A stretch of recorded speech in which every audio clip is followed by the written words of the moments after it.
Números primos. Não, eu não tô falando de árvore genealógica, mas sim daqueles números misteriosos que sempre ouvimos falar na matemática. Você sabia que eles são números especiais na matemática? Assista esse vídeo até o final que você vai entender o que são números primos. O conjunto dos números primos é um mistério na matemática. Isso porque a sequência dos números primos não possui um padrão comum. Imaginemos a sequência dos números pares. Essa sequência pode ser escrita na sua forma 2x, já que x é a posição do número par na sequência. Se eu quiser saber quem é o 27º número par, basta multiplicar 2 vezes 27, que eu chego em 54, que é o nosso 27º número par. Isso é muito simples, pois é algo intuitivo. Porém, ao analisarmos a sequência dos números primos, as coisas ficam um pouco mais complicadas. Você saberia dizer quantos números primos existem? Para se ter ideia, Euclides, há mais de 2300 anos, mostrou que existem infinitos números primos. Sim, o estudo sobre esses números é mais antigo do que você imagina. Mas a pergunta é: como Euclides fez isso? Será que ele contou nos dedos? Mas vamos entender melhor o que é um número primo. Pela definição de número primo, um número primo é todo número que possui apenas dois divisores, sendo eles o número 1 e ele próprio. Como é o caso do 5, que possui apenas dois divisores, o 5 e o 1.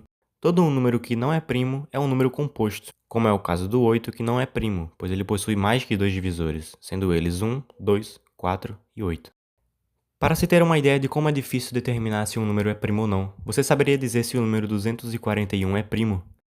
Muito mais difícil é dizer se esse número é primo ou composto.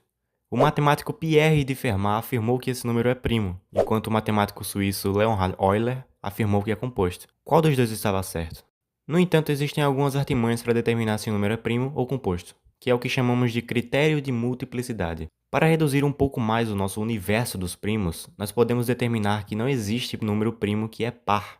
Isso porque todo número par é múltiplo de 2, e ao afirmar que o número primo é par, estamos afirmando que ele possui pelo menos 3 divisores, o que foge da definição de um número primo ter apenas 2 divisores. Sendo assim, nós podemos afirmar com 100% de certeza que esse número é composto. Isso porque ele termina em 8, que é um número par. Portanto, ele é múltiplo de 2, sendo assim, ele é composto. Assim também vale para os números que são múltiplos de 5, que só podem terminar em 0 ou 5, como o número 135, que é composto. Com esses critérios de multiplicidade, nós já descartamos muitos números compostos dos números naturais, e é aí que entra o crivo de Eratóstenes. O crivo de Eratóstenes, ou peneira de Eratóstenes, é basicamente uma tabela em que temos todos os números naturais de 1 até n. Digamos que n seja 100. Então dispomos de todos os números naturais de 1 até 100 na nossa tabela.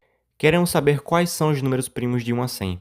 Nesse caso, nós já podemos eliminar o número 1, pois ele não é primo e nem composto. A partir daí podemos eliminar todos os números pares, exceto o 2 da nossa tabela, pois o 2 é o único número par que é primo. Em seguida, eliminamos os múltiplos de 3, de 5 e de 7. No final, restaram esses números, que são todos primos. Esse é um método muito antigo desenvolvido pelo matemático grego Eratóstenes para se obter números primos. Outra curiosidade muito interessante sobre os números primos é que a soma de 3 números primos pode formar qualquer número natural maior do que 5. Essa é a chamada conjectura de Goldbach, e ela realmente é válida se você quiser testar aí. Digamos um número aleatório como, por exemplo, 57. Esse número pode ser escrito como a soma de 23 mais 11, que são 3 números primos que formam o número 57. Os números primos são um verdadeiro enigma na matemática que até hoje nenhum matemático foi capaz de solucionar, mas são muito utilizados na matemática avançada em análise de dados, estatística, compreensão de dados e segurança digital. Agora manda para aquele seu amigo que não sabe o que é um número primo. E se você quer mais vídeos como esse, se inscreve e deixa o like.